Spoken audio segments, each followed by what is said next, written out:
this channel. I am Tamika Elikem, the CEO of Pretty Belle. It's a business. Yeah, and this is our first YouTube video and I hope you like it. And please hit the subscribe button and don't forget to like. Before we begin, I would like to show you my nails. These are some cute press-ons that I have on my website. You can check it in the description box. And yeah, I sell lip glosses too and a whole lot of stuff.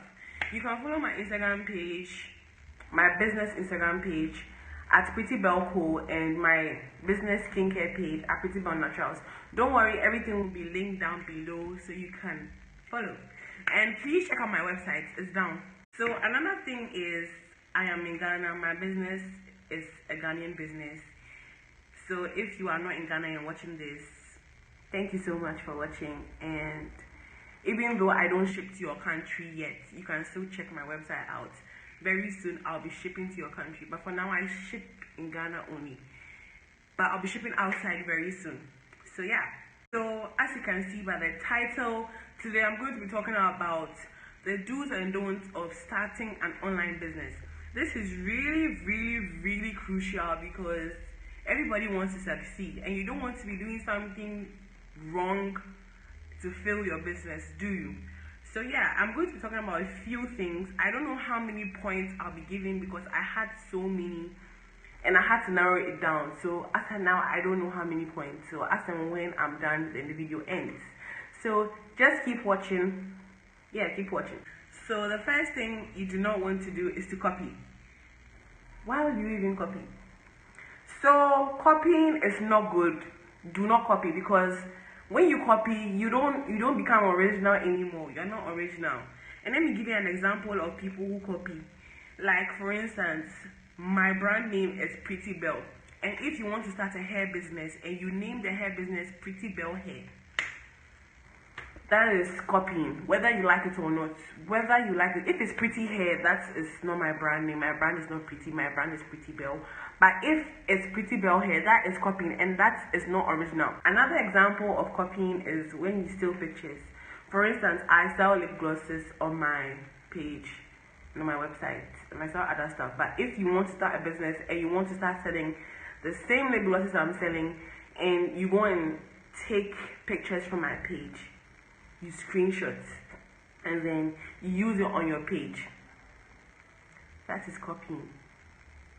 And you don't want to do that because it's at your own risk. People might be following me and they might stumble across your page and they'll be seeing my pictures on your page.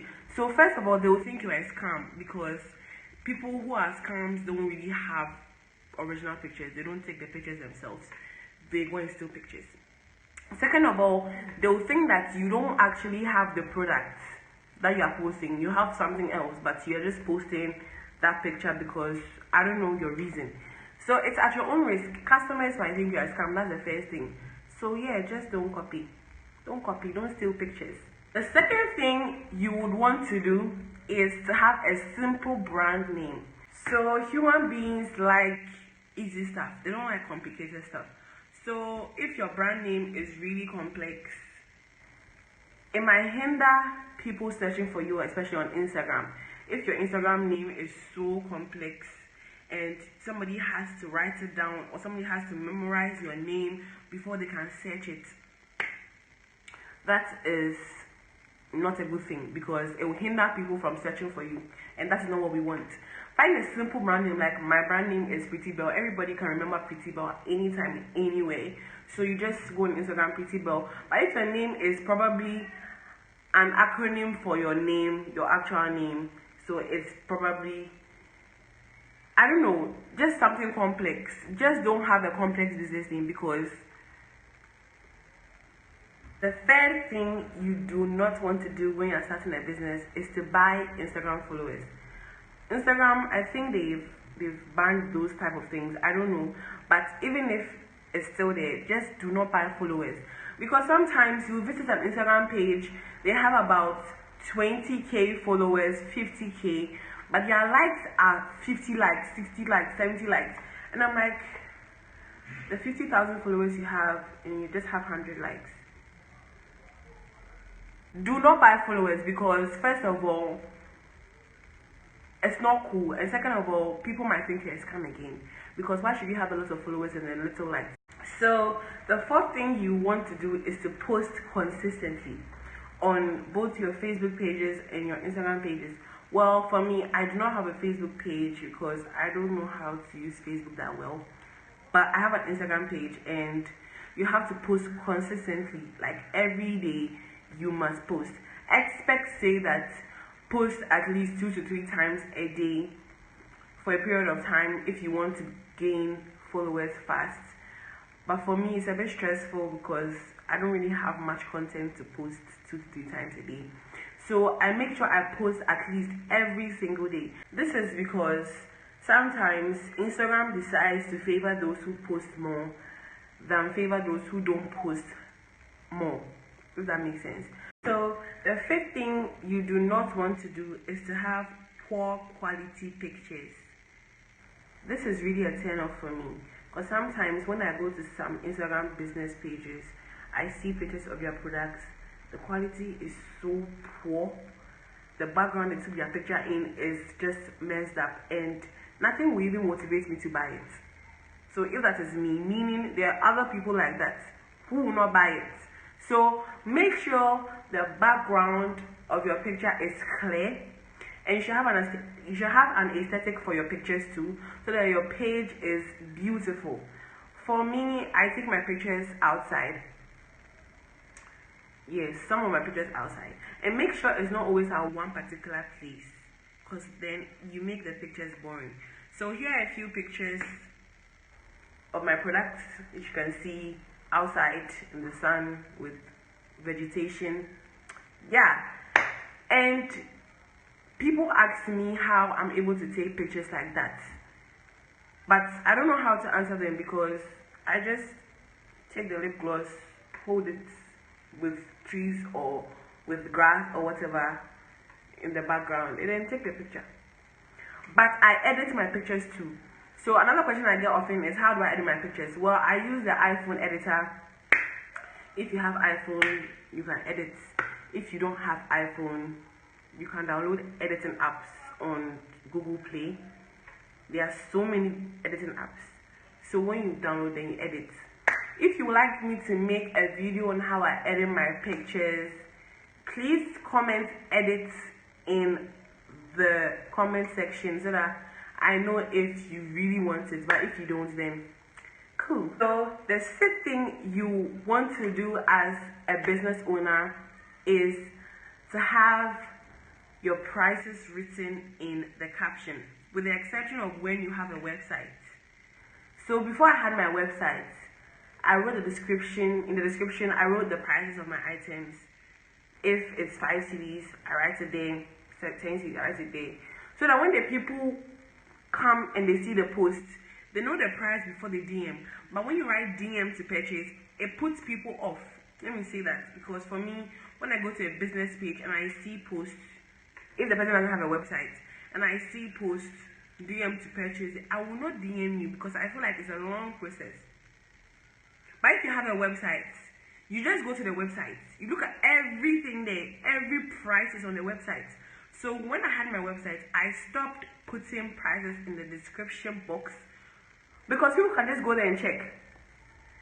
Yes, and because I plan on extending my wings or my branches outside Ghana, I can't put Ghanaian CDs in the description box, because maybe a Nigerian customer might see it or an American customer might see it, and the person will not understand the currency, and it's a whole lot of stuff. That is one of the reasons why I stopped putting prices in my captions. People ask me, and sometimes I get annoyed because I have a website now, so go and check.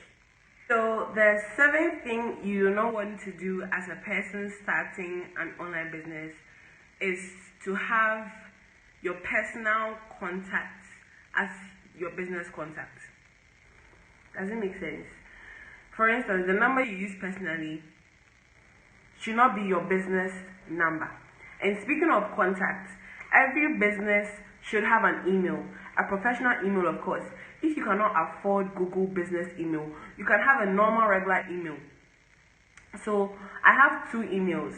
One is for professional use and the second is an alternative. So the first email that everybody must send an email to if you want to have a promo, collaboration, or everything professional, send an email to info@prettybellshop.com. So sometimes when this particular email is jacked up, I use the alternative prettybellinfo@gmail.com. This is an alternative. That is not my main business email. My main business email is the first one I gave. So with the second one, I used a regular Google email to create it. And the name is simple and professional. If I use something like prettybell469hot@gmail.com, no, please. So speaking of contacts, every single business owner must have WhatsApp Business. Yes, WhatsApp Business. Download it. It's free of charge, App Store or Play Store. And make sure you have an automated message so that anytime your customers text you, an automated message will pop up. Hey there, sorry unavailable. We'll reach out to you as soon as. Yeah, something like that. That is really professional. Yeah. So the 8th thing you want to do as somebody who is starting an online business is to be professional and to have good mannerism. This is really, really, really important if you want to keep customers, because sometimes I text some businesses and then they are using shorthand to text me. Shorthand. Why would you text me with shorthand? This is a business conversation. You are sending shorthand. Please and please and please be professional. It doesn't take much to type full hand. It's really simple and doesn't take much of your time. So please type full hand when you are a business owner. And do not be rude to your customers, except, okay, there are no exceptions, but do not be rude. But some customers are rude, and in order not to take disrespect, just stop texting the customer, because the fact that you are getting money from the customer doesn't mean the customer should be rude to you. I do not tolerate rude customers, and if you are rude, I just stop texting you, or I give you a very straightforward answer which you might think is rude, but I feel like it's not rude. But I don't tolerate rude customers at all. Not at all. So you shouldn't. Yeah. So yeah. Thank you guys so much for watching, and please don't forget to hit the subscribe button, comment and like. And once again, I am Tamika, the CEO of Pretty Bell Co, and please check out my website. Yeah, what else? Yeah, peace. Well, I hope to release more videos as time goes on, at least one video a week. And as time goes on, my assistant will be posting videos too, because it's not my personal YouTube, it's for the business. So I hope you enjoyed the video. And if you want me to create a video on how I edit my pictures, comment edit in the section box or section A, comment section. Yeah, bye.